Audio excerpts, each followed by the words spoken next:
In the other video, we measured the rotor. It was within specs, but we also noticed that the cooling vanes were plugged up with rust. So we decided to go with a new rotor. Now, no matter if you're going to machine the old rotor, put it back on, and replace the rotor, you have to clean the hub. Now, many technicians will use something like this, and it does a great job cleaning this area. But the problem is you have to get the rust that builds up behind the stud here. Now, tools are designed for that, like this right here. Now, this tool goes over the stud and it gets behind that area.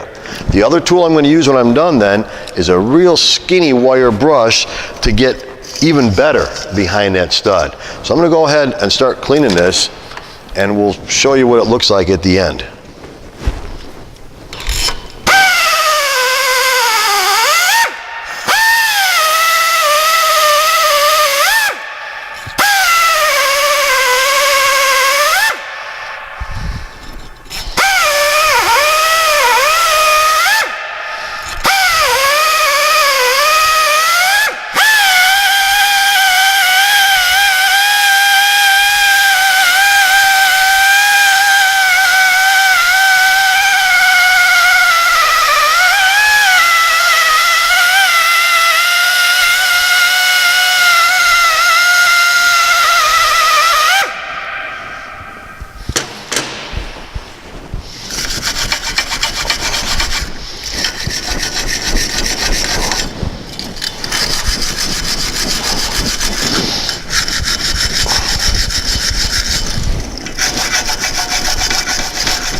Now, the amount of time it takes to clean your hub directly relates to where you live.